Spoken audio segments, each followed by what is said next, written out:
नमस्कार, आप देख रहे हैं राष्ट्रप्रथम और मैं हूं जय शर्मा। रुक करते हैं अभी की हेडलाइंस पर। गुजरात में इस वर्ष के आखिर में होने वाले विधानसभा चुनाव से पहले प्रधानमंत्री नरेंद्र मोदी ने रविवार को कहा कि पिछले 2 दशक में राज्य के लोगों ने उन्हें खूब आशीर्वाद दिया है और उनकी जाति देखे बिना उन्हें विजय बनाया। पाकिस्तान के पूर्व प्रधानमंत्री इमरान खान के हेलीकॉप्टर की इमरजेंसी लैंडिंग। जानकारी के मुताबिक डेरा इस्माइल खान से बानीगाला जाते समय पूर्व इमरान खान के हेलीकॉप्टर की रावलपिंडी में इमरजेंसी लैंडिंग कराई गई। रेलवे में नौकरी के बदले कथित जमीन घोटाला मामले में घिरे आरजेडी प्रमुख लालू प्रसाद यादव और बिहार की पूर्व मुख्यमंत्री राबड़ी देवी के खिलाफ सीबीआई ने चार्जशीट दायर की।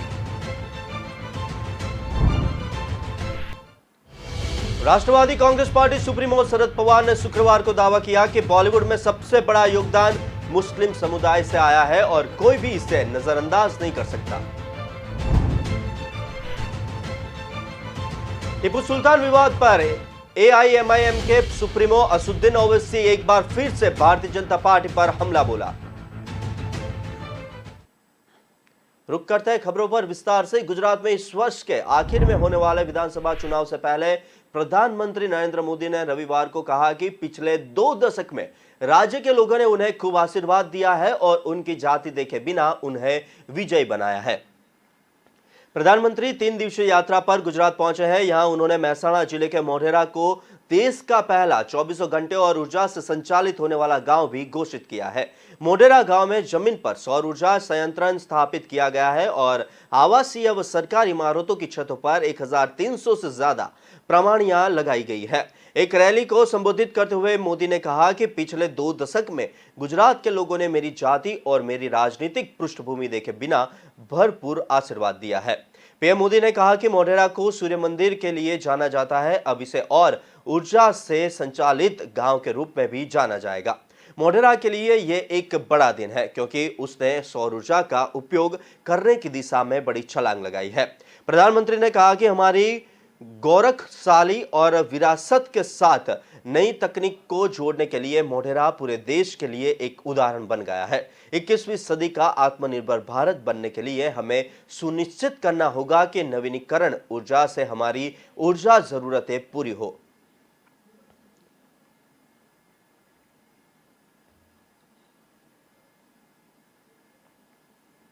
प्रधानमंत्री नरेंद्र मोदी ने रविवार को देशवासियों को वाल्मीकि जयंती व मिलाद उन नबी की शुभकामनाएं दी।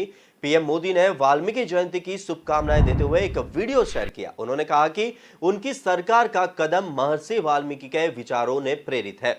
इसके अलावा प्रधानमंत्री नरेंद्र मोदी ने मिलाद उन नबी की शुभकामनाएं देते हुए ट्विटर पर लिखा कि यह अवसर हमारे समाज में शांति, एकता और करुणा की भावना को आगे बढ़ाएगा। ईद मुबारक।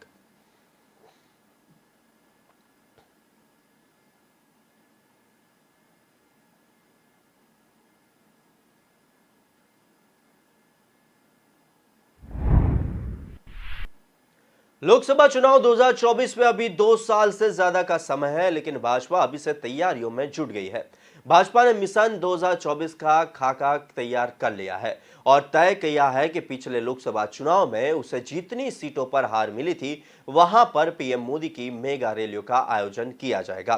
गृह मंत्री अमित शाह ने पिछली समीक्षा बैठक में कई मंत्रियों को इन सीटों का दौरा न करने के लिए क्लास लगाई थी। इन सीटों को भाजपा अगले चुनाव में जीतना चाहती है ताकि मौजूदा सीटों पर नुकसान की भरपाई हो सके।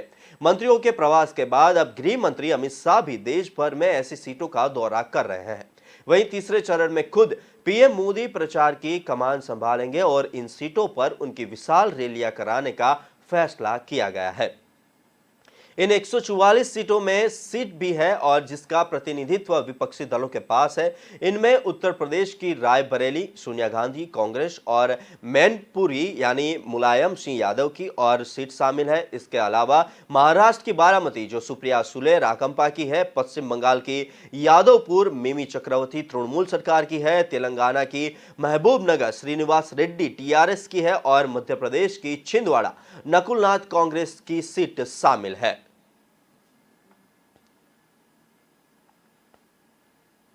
पाकिस्तान के पूर्व प्रधानमंत्री इमरान खान के हेलीकॉप्टर की इमरजेंसी लैंडिंग कराई गई है। जानकारी के मुताबिक डेरा इस्माइल खान से बानीगाला जाते समय पूर्व इमरान खान के हेलीकॉप्टर की रावलपिंडी में इमरजेंसी लैंडिंग कराई गई है। पायलट ने एक गांव के पास एक इमरान के हेलीकॉप्टर की आपातकालीन लैंडिंग की, जिसके बाद इमरान खान सड़क मार्ग से अपने आवास के लिए रवाना हो गए।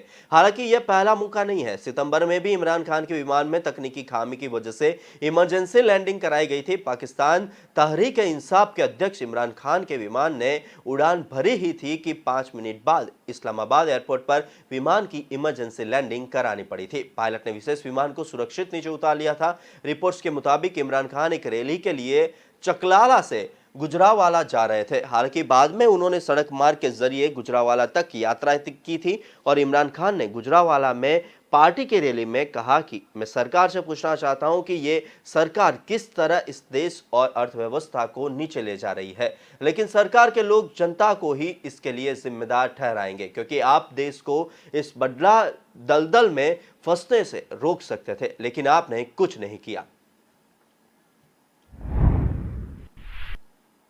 पाकिस्तान के कब्जे वाले गिलगित बाल्टिस्तान के मंत्री और इमरान की पार्टी के सीनियर मिनिस्टर अबैद उल्लाह बेग को शुक्रवार को आतंकवादियों ने किडनैप कर लिया था। समझौते के बाद आज उन्हें रिहा कर दिया गया है। बेग इस्लामाबाद से गिलगित की ओर जा रहे थे। इस दौरान उन्हें पाकिस्तान के कट्टरपंथी संगठन तहरीक तालिबान के आतंकवादियों ने उन्हें किडनैप कर लिया था।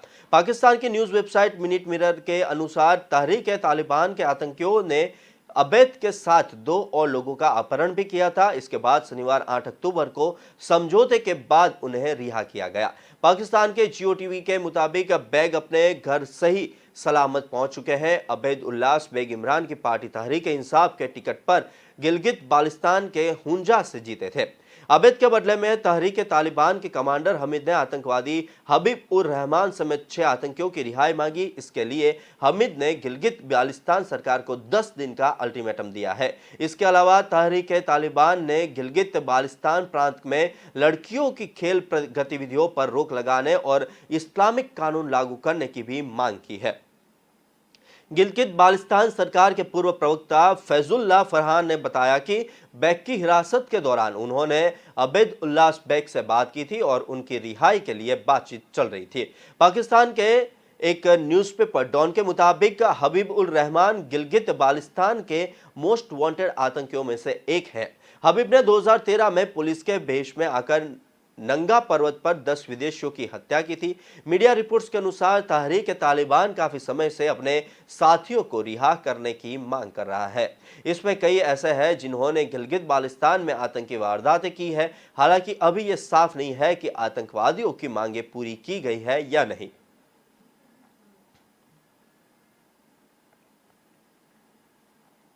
रेलवे में नौकरी के बदले कथित जमीन घोटाला मामले में घिरे आरजेडी प्रमुख लालू यादव और बिहार की पूर्व मुख्यमंत्री राबड़ी देवी के खिलाफ सीबीआई ने चार्जशीट दायर की है। चार्जशीट दाखिल करने के एक दिन बाद शनिवार को बिहार के उप मुख्यमंत्री व लालू प्रसाद यादव के बेटे तेजस्वी यादव ने केंद्र सरकार और भाजपा पर निशान साधा। तेजस्वी ने कहा कि संवैधानिक संस्थाओं का लगातार दुरुपयोग किया जा रहा है और ऐसा नाटक 2024 से चुनाव तक चलेगा। तेजस्वी यादव ने इसे महज प्रक्रिया करार देते हुए कहा कि ऐसी चीजें तब होती है जब भाजपा हार जाती है। उन्होंने कहा, अब जब नीतीश कुमार के नेतृत्व में महागठबंधन बन गया है, भाजपा कहीं नहीं है, 2 जगह उपचुनाव है, इसलिए चार्जशीट दाखिल होनी ही थी। इसमें कौन सी बड़ी बात है। बिहार की 2 सीटों मोकामा और गोपालगंज के लिए 3 नवंबर को उपचुनाव होंगे। तेजस्वी यादव ने कहा कि मेरे खिलाफ भी आरोप पत्र दायर किया गया था, इससे कुछ भी नहीं है।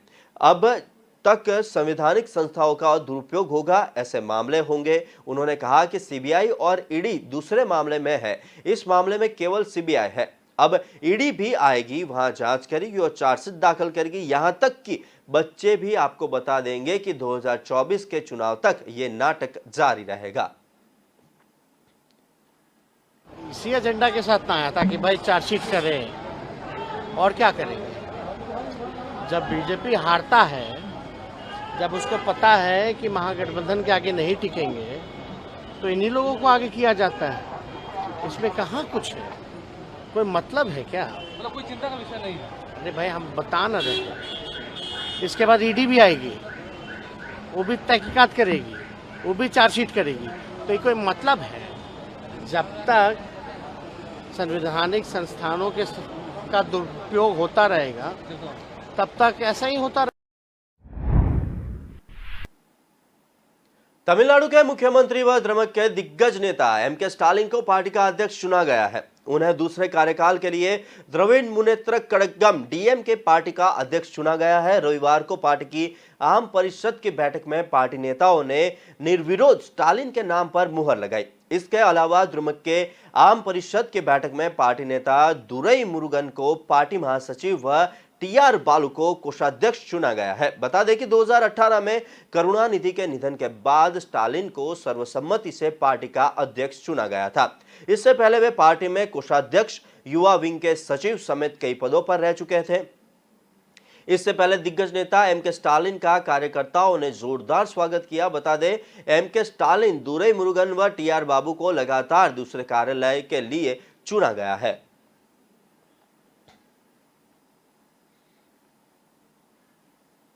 राष्ट्रवादी कांग्रेस पार्टी सुप्रीमो शरद पवार ने शुक्रवार को दावा किया कि बॉलीवुड में सबसे बड़ा योगदान मुस्लिम समुदाय से आता है और कोई भी इसे नजरअंदाज नहीं कर सकता है।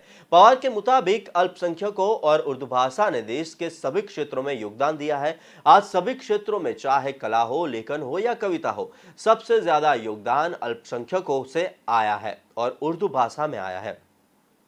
बॉलीवुड को शीर्ष पर ले जाने में मुस्लिम अल्पसंख्यकों का सबसे ज्यादा योगदान है। हम उन्हें योगदान को नजरअंदाज नहीं कर सकते हैं।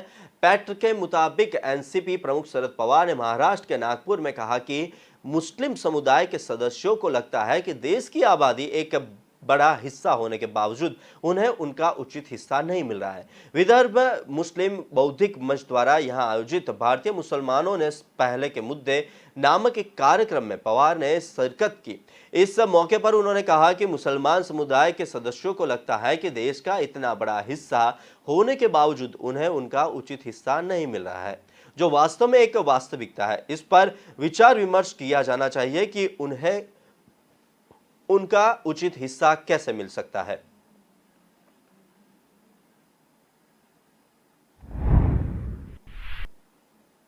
जिसका डर था वही हुआ, सही फैसला होगा इसका अब विश्वास नहीं रहा। शिवसेना खत्म नहीं होगी और ताकत से आगे बढ़ेगी। अब उद्धव चाहते हैं तो अपनी पार्टी का नाम शिवसेना बाला साहेब कर सकते हैं। ठीक उसी तरह जैसे जब कांग्रेस दो भागों में बटी थी तो इंदिरा गांधी के गुट ने कांग्रेस इंदिरा नाम से पार्टी का चुनाव चिन्ह सिलेक्ट किया था। केंद्रीय चुनाव आयोग द्वारा तत्काल के लिए शिवसेना चुनाव चिन्ह फ्रीज कर दिया जाने के बाद एनसीपी प्रमुख शरद पवार ने अपनी पहली प्रतिक्रिया दी। शरद पवार ने कहा कि मेरा दिल ये कह रहा था कि ऐसा कुछ होगा। अब चिन्ह रहे या ना रहे, चुनाव में आगे जाने की तैयारी दिखानी चाहिए। हमने भी अलग अलग चिन्हों के साथ चुनाव लड़ा है। घड़ी तो एनसीपी के 4-5 चुनाव चिन्हों से गुजरने के बाद मिली। चुनाव आयोग के इस फैसले से शिवसेना खत्म नहीं होगी, वे और ताकत से ऊपर आएगी। एनसीपी प्रमुख ने आगे कहा कि चुनाव चिन्ह से जुड़ा ये फैसला आने के बाद भी महाविकास अघाड़ी नहीं टूटेगी। हम साथ रहने वाले हैं, लेकिन अब शिवसेना का नाम शिवसेना बाला साहेब ठाकरे ऐसा हो सकता है। कांग्रेस भी जब दो भागों में बटी थी तो उनके ऐसे ही दो नाम दिए गए थे। सत्ता का गलत इस्तेमाल करके कोई चुनाव लड़ने की कोशिश करता है तो ये लोगों को अच्छा नहीं लगता है।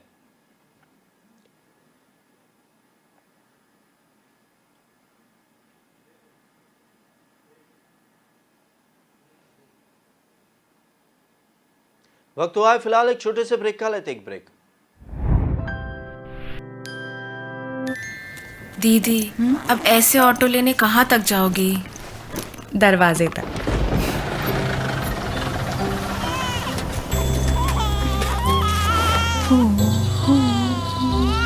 जो सोचे जो चाहे वो करके दिखा दे।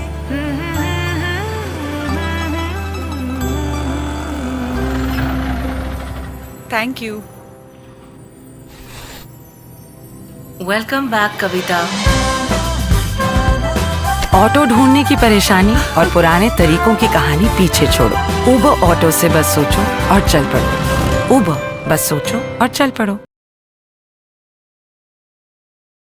वंडर मसालों की रेंज है तैयार, जिन्हें है आपके ट्विस्ट का इंतजार। अमृतसरी छोले, मेरे वाले छोले। वंडर मसाला।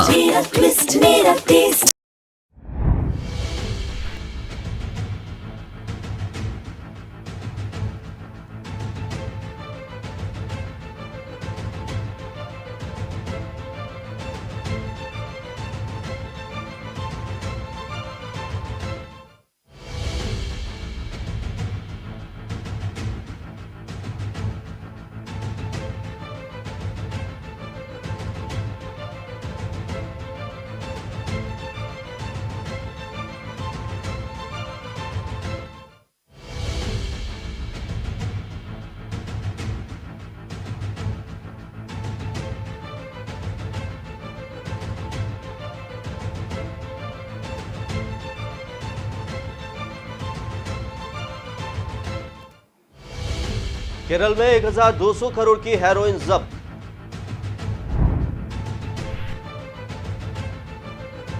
बस्तर फ्लाइटर्स से आरक्षकों को मिले सीएम।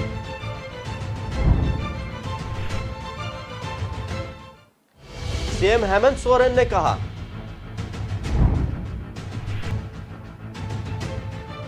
आइलैंड में पेट्रोल स्टेशन में ब्लास्ट।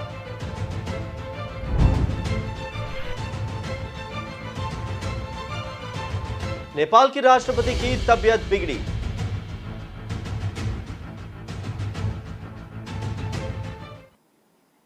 रुक करते हैं आगे की खबरों पर विस्तार से। टीपू सुल्तान विवाद पर एआईएमआई के सुप्रीमो असदुद्दीन ओवैसी एक बार फिर से भारतीय जनता पार्टी पर हमला बोला है।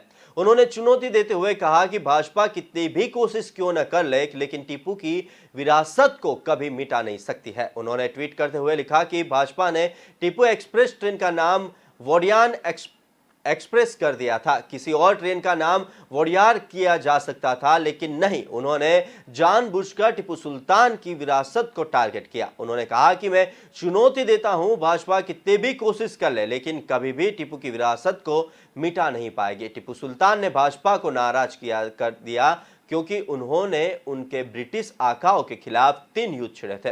बता दें कि रेल मंत्री अश्विनी वैष्णव ने मैसूर के सांसद प्रताप सिंहा के अनुसार के बाद टीपू एक्सप्रेस ट्रेन का नाम बदलकर वाडियार एक्सप्रेस कर दिया है। आपके ट्विटर अकाउंट पर खबर साझा करते हुए भाजपा सांसद ने कहा कि शुक्रवार से लिए अच्छी खबर है, अब टीपू एक्सप्रेस के बजाय वाडियार एक्सप्रेस आपकी सेवा करेगी। मैसूर तालगुप्ता ट्रेन कुवेम्पू एक्सप्रेस होगी। इस प्रयास का समर्थन करने के लिए अश्विनी वैष्णव और प्रहलाद जोशी को बहुत बहुत धन्यवाद। ओवैसी ने कहा कि देश में जहां कहीं भी भाजपा की सरकार है, ऐसा लगता है कि मुसलमान खुली जेब में रह रहे हैं। मुसलमानों से ज्यादा सड़क के लिए सम्मान है। एआईएमआईएम सांसद असदुद्दीन ओवैसी ने कल हैदराबाद में एक कार्यक्रम में बयान दिया था।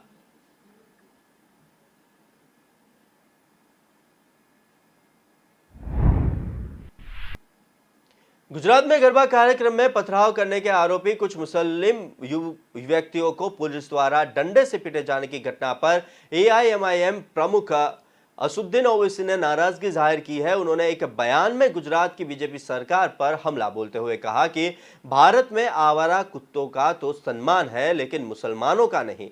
ओवैसी ने कहा, देश में जहां कभी भी भारतीय जनता पार्टी की सरकार है, वहां ऐसा लगता है कि जैसे मुस्लिम लोग एक खुली जेल में रह रहे हैं। मुसलमानों से ज्यादा तो वहां सड़क के आवारा कुत्तों का सम्मान है। यही नहीं, मदरसों को भी तोड़ा जा रहा है। उन्होंने आगे कहा कि गुजरात में पुलिस ने मुस्लिम लोगों को तब पकड़ा जब ये कहा गया कि उन्हें नवरात्रि गरबा कार्यक्रम में भीड़ पर पथराव किया था।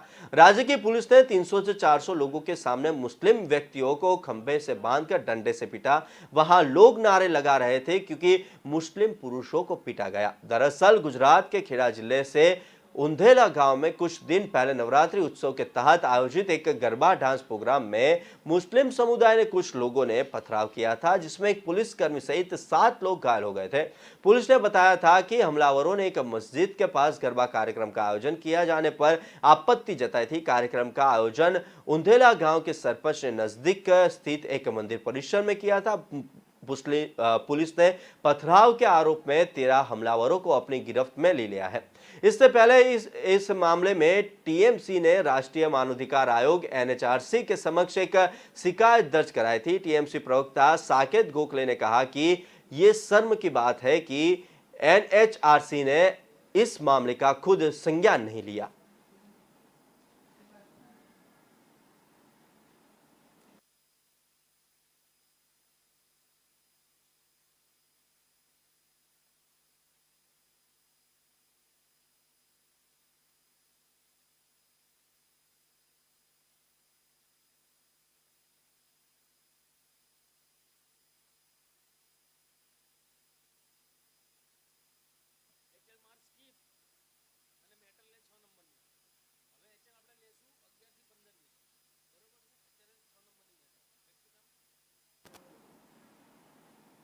रुक करते आगे की खबर पर। केरल में नारकोटिक्स कंट्रोल ब्यूरो एनसीबी और नेवी ने 200 किलो से अधिक हेरोइन बरामद की है। यह ड्रग्स एक ईरानी जहाज से मिली है जो अफगानिस्तान से भारत लाई गई थी। इसका कुछ हिस्सा श्रीलंका में भी भेजा जाना था। इस तस्करी के पीछे पाकिस्तान के हादी सलीम नेटवर्क का हाथ है। इंटरनेशनल मार्केट में इसकी कीमत करीबन 1200 करोड़ रुपए की आंकी गई है। एनसीबी के deputy director general DDG Sanjay Kumar Singh ने प्रेस कॉन्फ्रेंस में बताया कि 6 लोगों को अरेस्ट किया गया है। ये सभी ईरान के हैं। एनडीपीएस अधिनियम के तहत केस दर्ज कर लिया गया है और डीडीजी संजय कुमार ने कहा कि इनकी पैकिंग वाटरप्रूफ है। इन पैकेटों को 7 लेयर में पैक किया गया था। ड्रग्स की सप्लाई पाकिस्तान के हादी सलीम नेटवर्क की तरफ से की गई थी। हादी सलीम भारत और अन्य देशों को हेरोइन, चरस, मेथाफेटामाइन सप्लाई करता है। आरोपियों के पास से 3 स्मार्टफोन जब्त किए गए हैं। इस मामले में अभी तक किसी आतंकी से कोई संबंध नहीं मिला है। पूछताछ में आरोपियों ने कबूल किया कि वे ईरान के कोणार्क इलाके के रहने वाले हैं।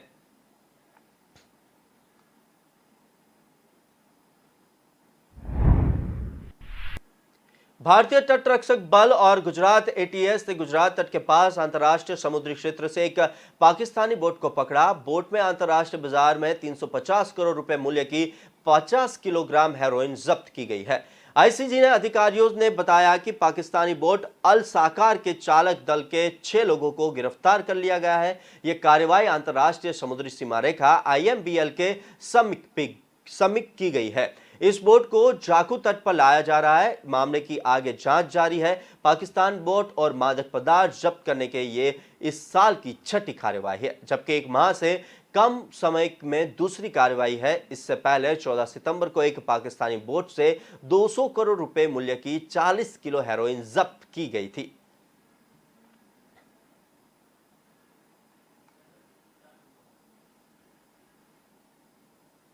छत्तीसगढ़ मुख्यमंत्री भूपेश बघेल अपने बस्तर प्रवास के दौरान जगतपुर के लालबाग स्थित सशस्त्र पुलिस परीक्षण विद्यालय पहुंचकर बस्तर फाइटर्स के नवनियुक्त आरक्षकों से मुलाकात की। उन्होंने आरक्षकों को शुभकामनाएं देते हुए कहा कि बस्तर में शांति सुरक्षा के साथ बस्तर के विकास में योगदान देना फाइटर्स के लिए एक बड़ी जिम्मेदारी होगी। उन्होंने कहा कि मुझे पूरा विश्वास है बस्तर के युवा इस जिम्मेदारी को बखूबी निभाएंगे। मुख्यमंत्री ने कहा कि बस्तर पूर्व में ही शांति के टापू के नाम से जाना जाता है, लेकिन लाल आतंक के कारण यहां विकास और प्रक्रिया थम सी गई थी।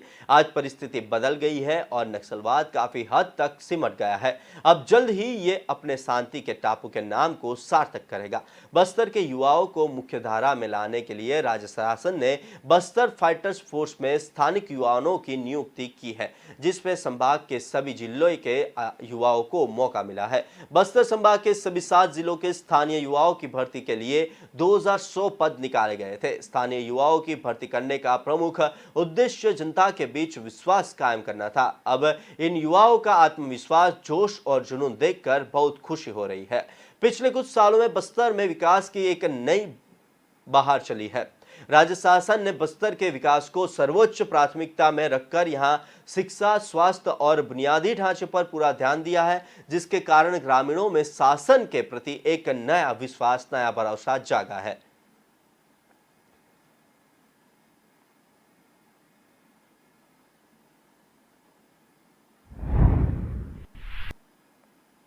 छत्तीसगढ़ में 1 नवंबर में धान खरीदी शुरू हो रही है। इसे लेकर सियासी दल एक्शन मोड में है। छत्तीसगढ़ के पूर्व कृषि मंत्री बृजमोहन अग्रवाल ने धान खरीदी अच्छी तरह हो इसको लेकर शुभकामनाएं दी है। बृजमोहन अग्रवाल ने कहा कि हमेशा प्रदेश का किसान परेशान होता आया है, बारदाने की दिक्कत रही है, राइस मिलर को पेमेंट नहीं किए गए हैं। इस बार किसान परेशान न हो इसके लिए मैं शुभकामनाएं देता हूं। दूसरी तरफ शुक्रवार देर शाम धान खरीदी के लिए मंत्रिमंडल की उपस्थिति की बैठक में एक बात हुई और खाद्य मंत्री अमरजीत भगत की अध्यक्षता में हुई इस बैठक में आगामी खरीफ वर्ष के किसानों के पंजीयन की व्यवस्था, धान खरीदी, कस्टम मिलिंग, बारदानों की उपलब्धता जैसे मामलों पर चर्चा की गई है। मंत्री अमरजीत भगत ने कहा कि सभी तैयारियां पूरी की जा रही है। 1 नवंबर से धान खरीदी व्यवस्थित ढंग से हो इसके सभी इंतजाम किए जा रहे हैं। इस बार 110 लाख मैट्रिक टन धान की खरीदी का लक्ष्य रखा गया है।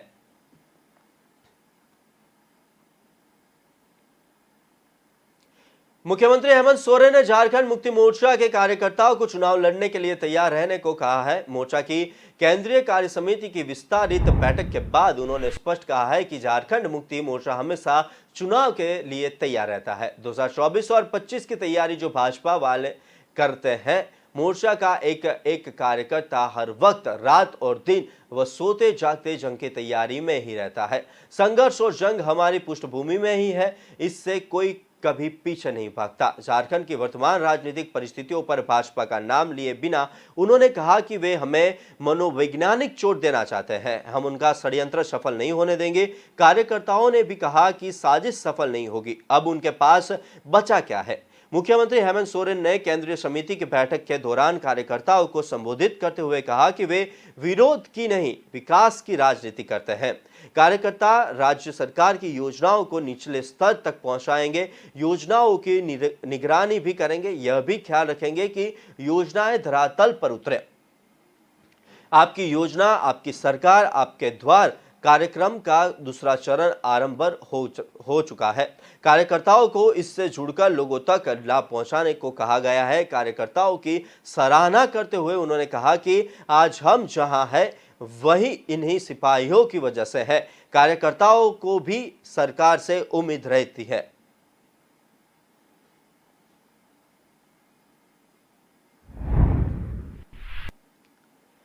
झारखंड सरकार अपने 2 लाख सरकारी कर्मचारियों और अधिकारियों को त्योहारी तोहफा देने की तैयारी कर रही है। इसका महंगाई भत्ता बढ़ाकर मूल वेतन का 34% से 38% कर दिया जाएगा। इससे कर्मचारियों को हर महीने कम से कम 500 रुपए से लेकर अधिकारियों को 9,000 रुपए तक का फायदा होगा। कर्मचारियों के साथ ही पेंशनरों का महंगाई भत्ता भी 34% से बढ़ाकर 38% करने की तैयारी की गई है। कर्मचारियों के महंगाई भत्ते में यह बढ़ोतरी 1 जुलाई से लागू होगी। नवंबर में मिलने वाले अक्टूबर के वेतन से यह बढ़ोतरी मिलने लगेगी।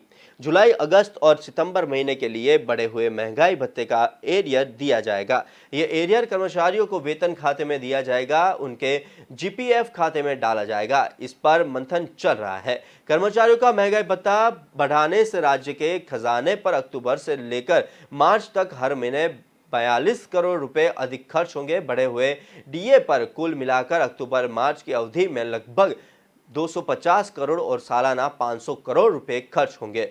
अभी वेतन और पेंशन पर कुल मिलाकर हर महीने लगभग 1,700 करोड़ रुपए खर्च होते हैं। आगे लगभग 1,742 करोड़ रुपए खर्च होने हैं। मुख्यमंत्री हेमंत सोरेन ने इस प्रस्ताव को सहमति दे दी है। राज्य मंत्रिपरिषद की सहमति के लिए प्रस्ताव भेज दिया गया है। झारखंड सरकार के कर्मचारियों को 4% डीए की बढ़ोतरी होने पर एरियर की राशि 1,500 रुपए से लेकर 30,000 तक मिलेगी।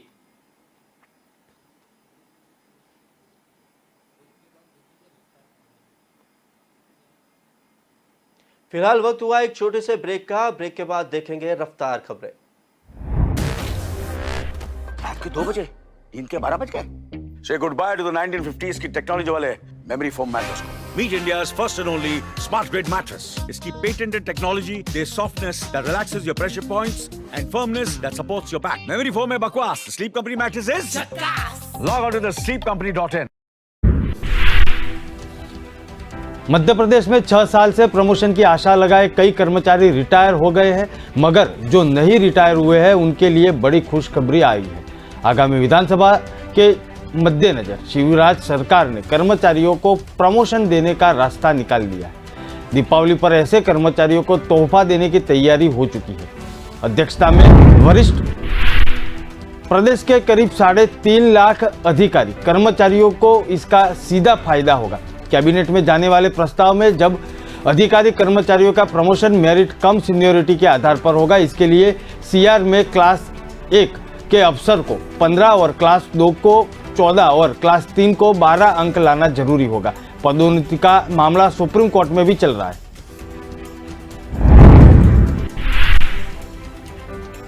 पहले विधि विभाग ने जेडीए के प्रमोशन के प्रस्ताव पर कड़ी आपत्ति लगाकर लाखों अधिकारियों कर्मचारियों के प्रमोशन के सपने पर पानी फेर दिया था। विधि विभाग ने सुप्रीम कोर्ट के तमाम आदेशों को हवाला देते हुए जीएडी के प्रस्ताव पर सवालिया निशान खड़े किए थे।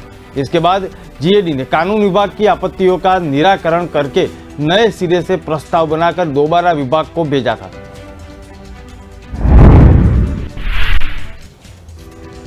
इन दिनों मध्य प्रदेश में नेतृत्व परिवर्तन की चर्चाएं तेज है। इन सब बातों पर भाजपा के राष्ट्रीय महासचिव कैलाश विजयवर्गीय ने विराम लगा दिया। पत्रकारों से बातचीत करते हुए उन्होंने कहा कि मध्य प्रदेश में नेतृत्व परिवर्तन जैसी कोई बात नहीं है। भाजपा आगामी विधानसभा चुनाव शिवराज सिंह चौहान के नेतृत्व में ही लड़ेगी। मालवा निमाड़ में पार्टी की अच्छा प्रदर्शन कर रही है। भाजपा के नेतृत्व में मध्य प्रदेश लगातार प्रगति के पथ पर आगे बढ़ रहा है। उन्होंने यह बात मांडू में चल रहे भाजपा के प्रादेशिक प्रशिक्षण शिविर में पत्रकारों से चर्चा के दौरान कही। उन्होंने कहा कि परिस्थितियों के आधार पर प्रशिक्षण की अनावश्यकता हमेशा बनी रहती है। भाजपा में इस तरह से आयोजन हमेशा होते रहते हैं। उन्होंने कहा कि भाजपा में निर्णय लोकतांत्रिक और सर्वसम्मति से होते हैं। हमारे यहाँ परिवारवाद जैसी कोई बात नहीं है। मध्य प्रदेश में लगातार नेतृत्व परिवर्तन जैसी बातें सामने आने से जुड़े एक सवाल के विषय में राष्ट्रीय महासचिव विजय वर्गीय ने कहा कि मैं मुख्यमंत्री पद की दौड़ में न पहले था और न अभी हूं। मैंने कभी मुख्यमंत्री पद की दावेदारी नहीं की है। अगला चुनाव शिवराज सिंह के नेतृत्व में ही लड़ा जाएगा।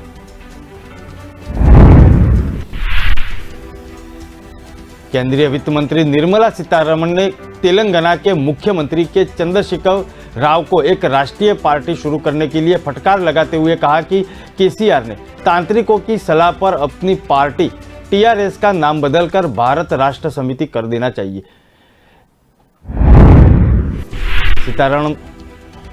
सीतारमण ने कहा कि टीआरएस का गठन तेलंगाना की भावना को पूरा करने के लिए किया गया है, लेकिन केसीआर अपने पूरा करने में विफल हो रहे हैं। उस समय यह कहा गया कि तेलंगाना राज्य की महत्वाकांक्षाओं के लिए धन, पानी और नियुक्ता प्राथमिकताएं देता है। यह भी कहा गया है कि सामाजिक न्याय और महिला सशक्तिकरण होगा, लेकिन 2014 से 2018 तक 4 साल में लिए टीआरएस सरकार में एक भी महिला मंत्री नहीं थी। केसीआर ने राष्ट्र समिति की शुरुआत की थी, जो 2024 के लोकसभा चुनाव में भाजपा का मुकाबला करने के लिए एक राष्ट्रीय पार्टी बनने की दिशा में उनका पहला कदम है।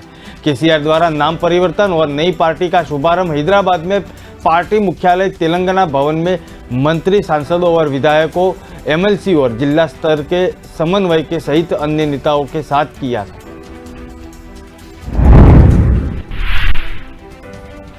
केंद्रीय गृह मंत्री अमित शाह ने कहा था कि जब वह एबीवीपी के नेता बनकर असम गए थे, तब तत्कालीन कांग्रेस के मुख्यमंत्री हितेश्वर सेकिया ने कई बार उन्हें पिटवाया था। शाह ने कहा कि प्रधानमंत्री नरेंद्र मोदी के कार्यकाल के दौरान असम और पूर्वोत्तर क्षेत्र में शांति और विकास के पथ पर आगे बढ़ रहा है। उन्होंने कहा कि 70 साल के कांग्रेस के शासन के पूर्वोत्तर क्षेत्र में हिंसा और अराजकता की ही थी और कोई शांति दिख नहीं रही थी।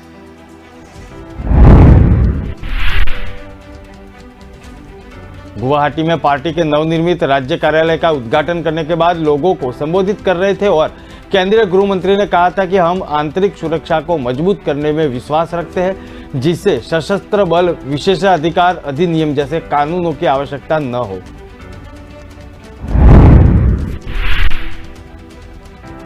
केंद्रीय गृह मंत्री ने कहा था कि राहुल गांधी ने घोषणा की थी कि यदि पार्टी की उनकी सरकार में सत्ता में आएगी तो आपसा वापस ले लेगी। उन्होंने कहा, मैंने कहा था कि सुरक्षा बलों को मजबूत करने की जरूरत है। शाह ने कहा कि भाजपा सरकार ने राज्य में शांति स्थापित की है। राज्य में 9000 लोगों ने हथियार डाल चुके हैं। प्रधानमंत्री ने पूर्वोत्तर क्षेत्र के लिए एक बजट को 3 गुना कर दिया है।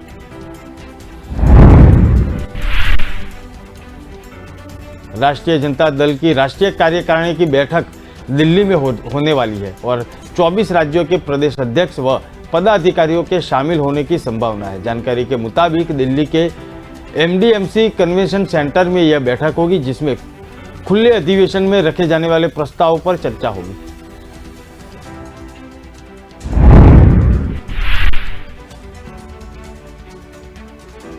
आज दिल्ली के तालकोटा स्टेडियम में राजद की राष्ट्रीय परिषद की बैठक आयोजित की गई है, जिसमें लालू प्रसाद यादव राष्ट्रीय अध्यक्ष चुने जाने का प्रमाण पत्र दिया जाएगा। इसके बाद नए राष्ट्रीय अध्यक्ष की अध्यक्षता में खुले अधिवेशन में पास प्रस्ताव की चर्चा हो जाएगी।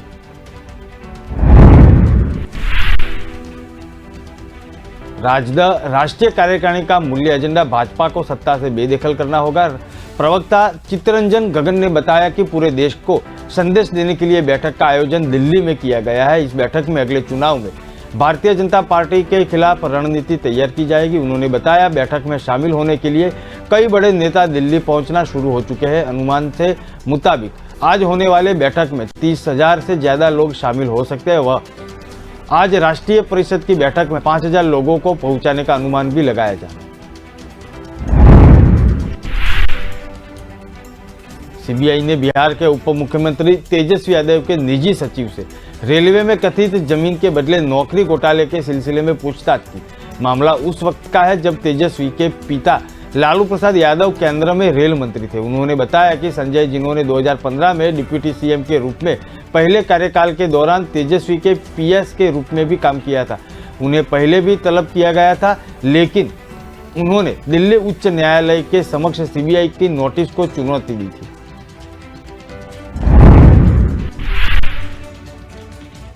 सीबीआई के प्रवक्ता ने बताया कि जांच के दौरान यह पाया गया है कि आरोपियों ने तत्कालीन महाप्रबंधक मध्य रेलवे और सीपीओ मध्य रेलवे के साथ साजिश में लोगों के अपने नाम पर, अपने करीबी रिश्तेदारों के नाम पर जमीन के बदले में सब्सिट्यूटर तौर पर रखा हुआ था।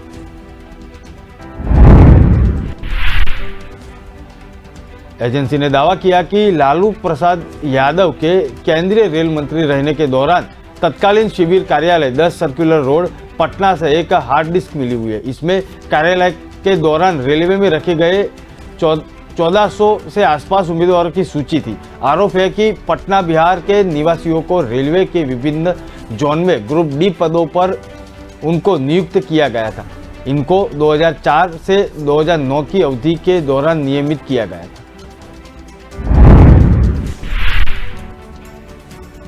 सैनिक कल्याण विभाग के तहत पुलिस विभाग में पूर्व सैनिकों के कोटे से पद भरने के लिए पूर्व सैनिक रोजगार से हमीदपुर में आज और कल साक्षात्कार लिया जाएगा।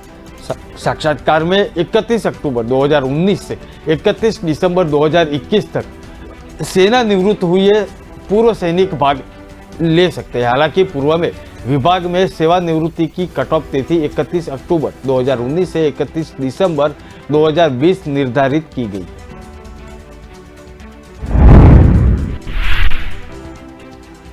दिसंबर 2021 तक रिटायर हुए पूर्व सैनिक पुलिस विभाग में आरक्षित रहने और चालकों के पद के लिए साक्षात्कार दे सकते हैं।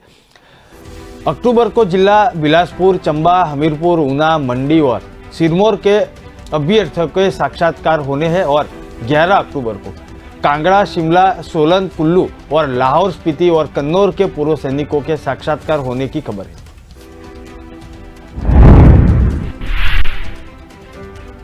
अनुसूचित जाति और अनुसूचित जनजाति के उम्र की 45 से कम और लंबाई 5 फीट 4 इंच से कम नहीं होनी चाहिए और इस साक्षात्कार में वह अभ्यर्थी शामिल नहीं होंगे जो पिछले साक्षात्कार में आ चुके हैं और उनके नाम प्रतीक्षा सूची में है। जो अभ्यर्थी निर्धारित की गई तिथि तक सेवानिवृत्त हुए हैं उनको ही ये लाभ मिल सकता है।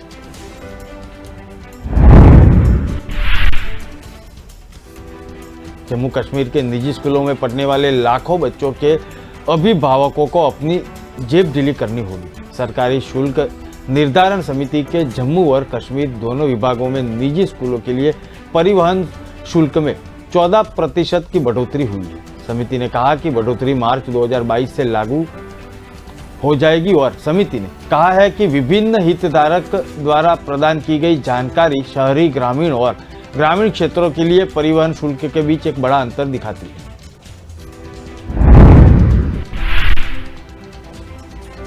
समिति ने आदेश के मुताबिक ध्यान में लाया गया है कि ग्रामीण क्षेत्र में एक स्कूल 4 किलोमीटर की दूरी पे है और 600 रुपये प्रति माह चार्ज कर रहा है। दूसरा स्कूल 0.8 किलोमीटर के लिए है और 600 रुपया चार्ज कर रहा है, जबकि अन्य स्कूल 7 किलोमीटर के लिए है और 700 रुपये चार्ज कर रहे हैं। समिति ने हालांकि कहा कि शहरी क्षेत्रों के कुल स्कूल प्रतिमाह 2000 रुपये तक परिवहन या बस शुल्क ले रहे हैं और कुछ मामलों में 2000 रुपये से अधिक ले रहे हैं।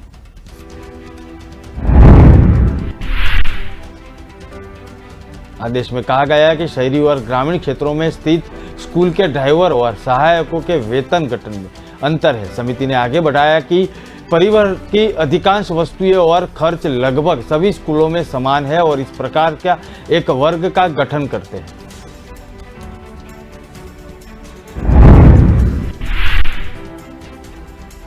अभिनेत्री शहनाज गिल के पिता संतोख सिंह गिल को देर रात तक अज्ञात मोबाइल नंबर से जान से मारने की धमकी आई।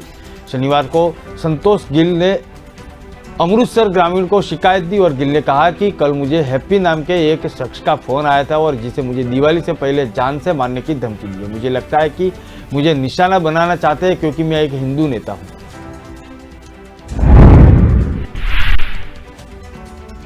उन्होंने कहा कि अगर मैं खुद को असुरक्षित महसूस कर रहा हूं तो पंजाब छोड़ दूंगा और चंडीगढ़ या मुस्लिम इलाके में या मुंबई में शिफ्ट हो जाऊंगा। कुछ दिनों में आरोपियों की गिरफ्तारी न हुई तो मैं पंजाब छोड़ दूंगा। अमृतसर की एसपी जसवंत कौर ने कहा कि हमें संतोष गिल की शिकायत मिली हुई है और उनके पास पहले से ही 2 गनमैन है और आज एक और गनमैन मुहैया करवाया गया है।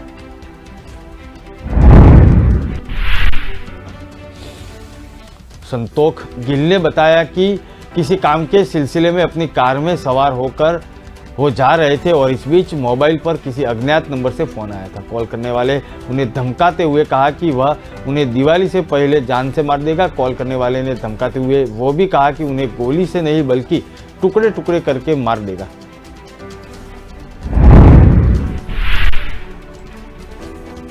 हरियाणा की सबसे हॉट सीट आदमपुर में उपचुनाव के लिए आम आदमी पार्टी के सत्येंद्र सिंह के बाद भाजपा ने भव्य बिश्नोई को उम्मीदवार घोषित कर दिया है। भाजपा नेता एवं पूर्व विधायक कुलदीप बिश्नोई उपचुनाव में जीत के सहारे भव्य बिश्नोई की विधानसभा में एंट्री करवाना चाहते हैं।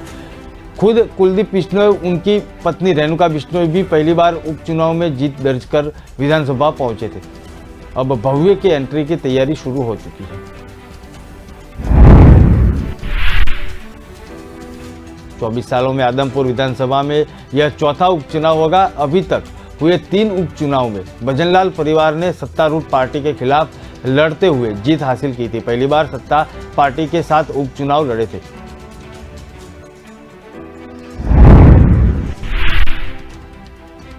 केंद्रीय मंत्री बीरेंद्र सिंह के बेटे ब्रजेंद्र सिंह को हार झेलनी पड़ी थी और दुष्यंत चौटाला दूसरे स्थान पर रहे थे। भाजपा सांसद ब्रजेंद्र को 6 लाख से ज्यादा वोट मिले थे और दुष्यंत चौटाला को 2 लाख से ज्यादा वोट पर उनको वोट मिल पाए थे और जबकि भव्य बिश्नोई को 1,84,000 के आसपास वोट मिले थे। 2019 के लोकसभा चुनाव में भजनलाल परिवार को पहली बार अपने बूथ आदमपुर में हार का सामना करना पड़ा।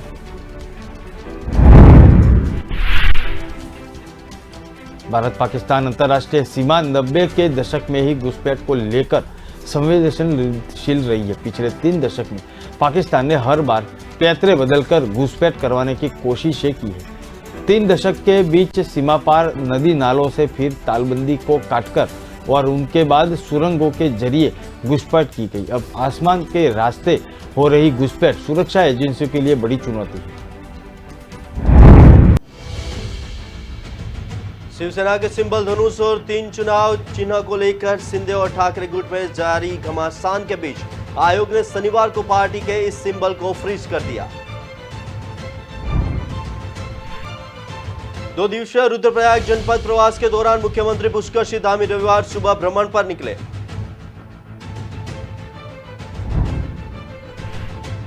राजस्थान में मचे सियासी घमासान के बीच राज्यसभा सांसद डॉक्टर करोड़ी लाल मीणा ने सचिन पायलट को लेकर बयान दिया।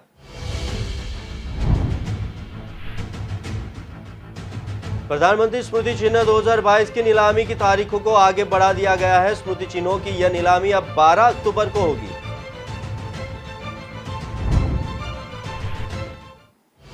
अंकिता हत्याकांड में एसआईटी ने मुकदमे में 2 और धाराएं जोड़ी।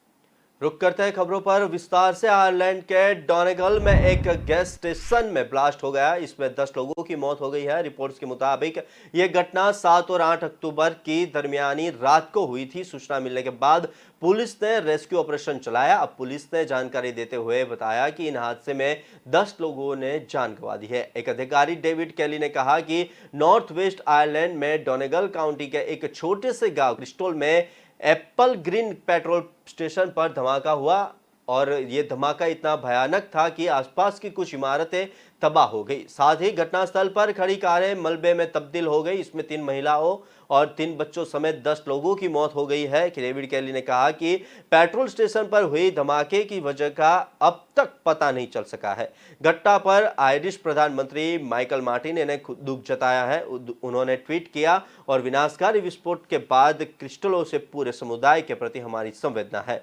हम उनके साथ हैं। सभी आपातकालीन सेवाएं इस दर्दनाक स्थिति से निपटने के लिए काम कर रही है। यह घटना एक त्रासदी है। ब्लास्ट के बाद पेट्रोल स्टेशन और आसपास की बिल्डिंग तबाह हो गई।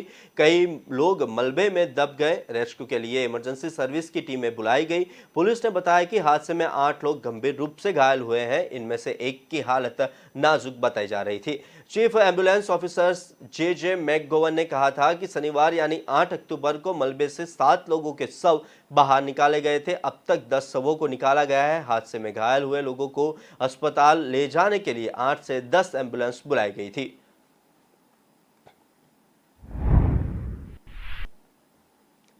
रूस को क्रीमिया के जोड़ने वाले कर्च रेलवे ब्रिज जोरदार धमाके के बाद तबाह हो गया। मीडिया रिपोर्ट्स के मुताबिक ब्रिज में धमाका शनिवार सुबह 6 बजे के करीब हुआ था। इसमें 3 लोगों की मौत हो गई है। इस ब्रिज को क्रीमिया पर रूस के कब्जे के सिंबल के तौर पर देखा जाता है। धमाके पर यूक्रेन के प्रेसिडेंट ऑफिस में एडवाइजर हेड माइखाइलो पोडोलियाकी ने ट्वीट कर कहा कि क्रीमिया ब्रिज शुरुआत है। रूस को यूक्रेन से चुराई गई हर चीज वापस करनी होगी।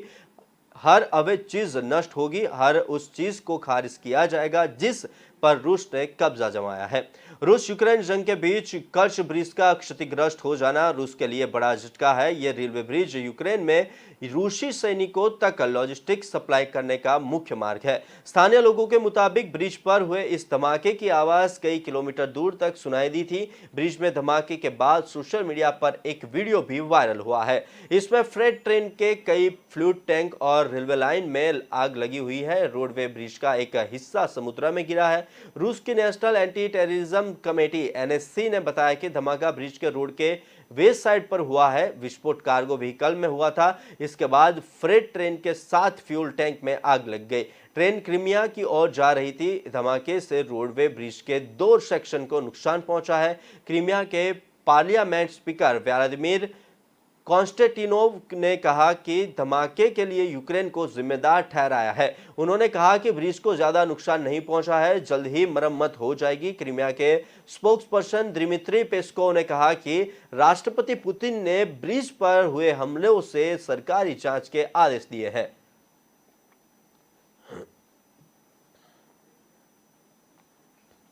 नेपाल के राष्ट्रपति विद्या देवी भंडारी की सेहत बिगड़ने के बाद उन्हें हॉस्पिटल में एडमिट किया गया है। 61 साल की विद्या देवी ने तबियत शुक्रवार से खराब चल रही थी। राष्ट्रपति के पर्सनल सेक्रेटरी भेषराज अधिकारी ने बताया कि शनिवार को विद्या देवी की सेहत अधिक बिगड़ गई है। इसके बाद उन्हें काठमांडू के महाराजागंज स्थित त्रिभुवन यूनिवर्सिटी के टीचिंग हॉस्पिटल में एडमिट किया गया है। भंडारी को आखिरी बार सार्वजनिक तौर पर विजयादशमी के मौके पर देखा गया था, जब वो अपने परिवार के साथ राष्ट्रपति भवन शीतल निवास के गार्डन में टीका और प्रसाद कार्यक्रम में शामिल हुई थी।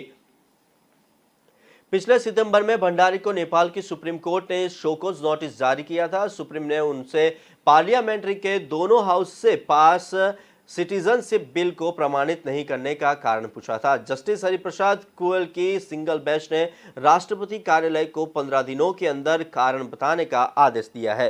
दरअसल सिटीजनशिप को 14 अगस्त को दूसरी बार राष्ट्रपति के पास मंजूरी के लिए भेजा गया था। नेपाल के संविधान के मुताबिक अगर किसी बिल को दोबारा मंजूरी के लिए राष्ट्रपति के पास भेजा जाए तो उन्हें 15 दिनों के अंदर उस पर निर्णय लेना होता है।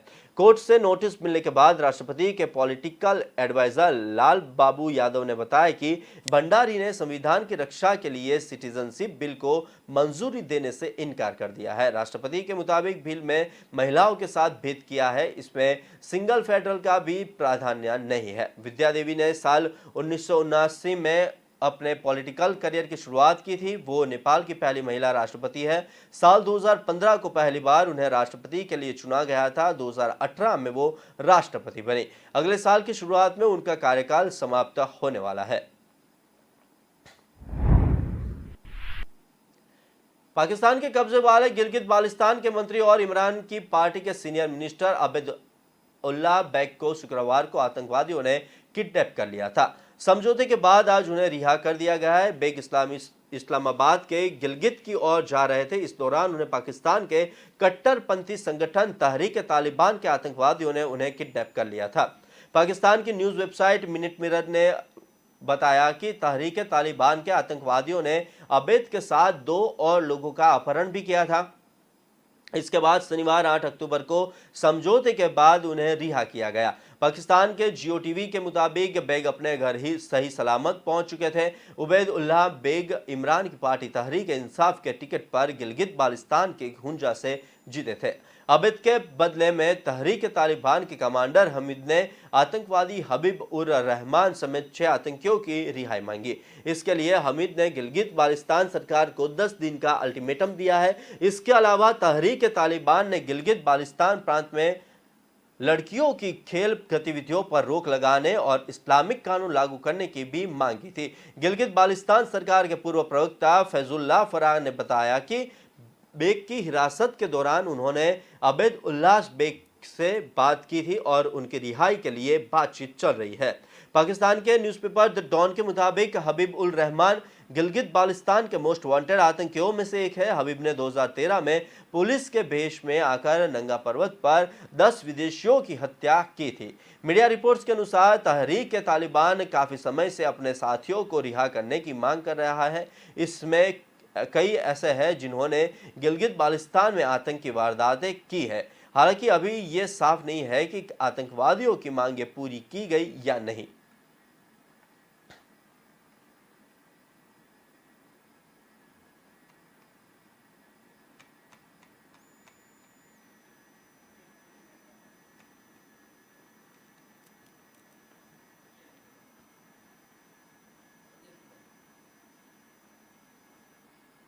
शिवसेना के सिंबल धनुष और त्रिचुनाव चिन्ह को लेकर शिंदे और ठाकरे गुट में जारी घमासान के बीच चुनाव आयोग ने शनिवार को पार्टी के इस सिंबल को फ्रीज कर दिया है।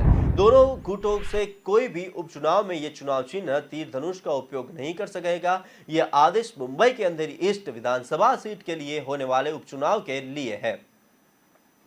आयोग ने अपने आदेश में कहा कि दोनों अपने लिए एक नाम का चुनाव कर सकते हैं और ये नाम शिवसेना से मिलता जुलता हो सकता है। उपचुनाव में दोनों गुट अपने लिए चुनाव आयोग की दी गई लिस्ट में से कोई चिन्ह चुन सकते हैं। उन्हें 10 अक्टूबर तक उनमें से कई एक चिन्ह चुनकर आयोग को बताना होगा। चुनाव आयोग के मुताबिक 3 नवंबर को होने वाले उपचुनाव में दोनों गुट उसी पार्टी के नाम और चुनाव चिन्ह पर चुनाव लड़ पाएंगे। चुनाव आयोग के इस फैसले को उद्धव गुट ने अन्याय बताया है। इधर उपचुनाव में पार्टी के नाम और सिंबल को लेकर सीएम एकनाथ शिंदे और उद्धव ठाकरे ने आज अपने नेताओं के साथ बैठक भी करी है। उपचुनाव से पहले शिवसेना के चुनाव चिन्ह के इस्तेमाल पर रोक लगाने को ठाकरे गुट के लिए एक बड़ा झटका माना जा रहा है, क्योंकि अब उन्हें अलग अलग चुनाव चिन्ह के साथ चुनाव लड़ना होगा। उद्धव ठाकरे इस मामले में 9 अक्टूबर को 12 बजे अपने नेताओं के साथ बैठक की और यह बैठक उनके घर मातोश्री में होगी और वही सीएम एकनाथ शिंदे अपने मंत्रियों और सांसदों के साथ शाम 7 बजे वर्षा में बैठक की।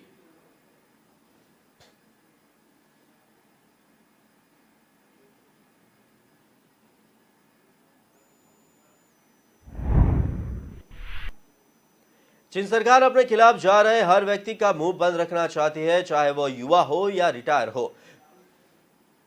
इसके लिए उसने अलग तरह का कदम उठाया है। सरकार रिटायर हो चुके लोगों को ही पहचान कर उन्हें अहम जिम्मेदारियां देकर अपने पक्ष में करना चाहती है। चीन कम्युनिस्ट पार्टी का सम्मेलन 16 अक्टूबर को होने वाला है। इससे पहले कि राष्ट्रपति शी जिनपिंग ने सेवानिवृत्त कार्यकर्ताओं को नकारात्मक राजनीतिक भाषण देने से रोक लिया है। इसके साथ ही पार्टी के सेवानिवृत्त सदस्यों का एक ग्रुप बना दिया है, जिसमें पार्टी को मजबूत करने की अहम जिम्मेदारियां सौंपी गई है। जिनपिंग के विरोधी कहे जाने वाले 105 साल के सोंगपिंग को सम्मेलन से पहले पोलित ब्यूरो स्थायी समिति के सदस्यों का प्रमुख बना दिया गया है। इससे जिनपिंग का कोई विरोध नहीं होगा और उन्हें तीसरे कार्यकाल के लिए समर्थन मिल जाएगा। ऐसा होने पर वे पार्टी के संस्थापक माओ त्से तुंग के 1976 में निधन के बाद ऐसा समर्थन पाने वाले पहले व्यक्ति बन जाएंगे। 96 साल में जियांग जेमिन ने 2002 में पार्टी के नेता के रूप में पद छोड़ दिया, लेकिन 2004 तक सैन्य प्रमुख बने रहे और लंबे समय तक पद के लिए पीछे से तार खींचते रहे। इसके अलावा भी 57 बुजुर्गों को सेना और अन्य गोपनीय दस्तावेज देखने का अधिकार था।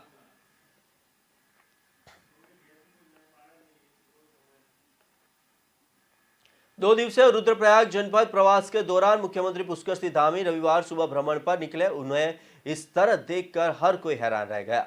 इस दौरान सीएम धामी तिलवाड़ा केदारनाथ मार्ग पर स्थित स्थानीय व्यवसायी के प्रतिष्ठान पर पहुंचे और यहां स्थानीय लोगों एवं क्षेत्रीय जनप्रतिनिधियों के बीच चाय के साथ चर्चा की।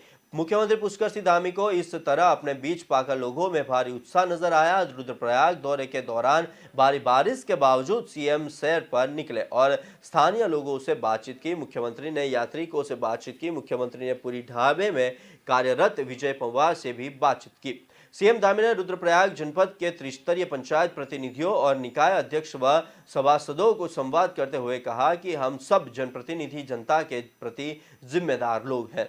हमारा दायित्व है कि अपने कर्तव्यों का निर्वहन पूरी ईमानदारी, निष्ठा और मनोयोग से करें। तिलवाड़ा में आयोजित संवाद कार्यक्रम में सीएम ने कहा कि जिला स्तरीय कार्यों के लिए जनप्रतिनिधियों को देहरादून की दौड़ नहीं लगानी पड़े, इसके लिए ठोस व्यवस्था बनाई जाएगी। सीएम ने कहा कि हम सभी लोगों का एकमात्र उद्देश्य विकास कार्यों को आगे बढ़ाने का होना चाहिए। मुख्यमंत्री ने कोरोना काल में जनप्रतिनिधियों की भूमिका सराहनीय रही। इसी तरफ से हमें जन समस्याओं के निस्तारण के लिए भी डटकर कार्य करना होगा। उन्होंने जनप्रतिनिधियों से आह्वान किया कि उत्तराखंड को वर्ष 2025 तक सर्वश्रेष्ठ राज्य बनाने के लिए मिलकर कार्य करना होगा।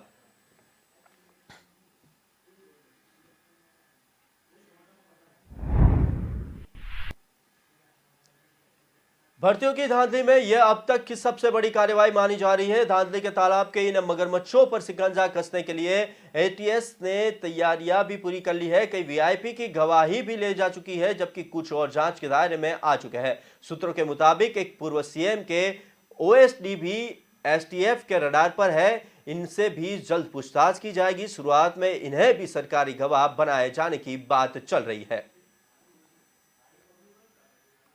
फिलहाल खबरों में इतना ही। आप खबरों के साथ जुड़े रहे हमारे साथ राष्ट्र प्रथम के साथ। नमस्कार।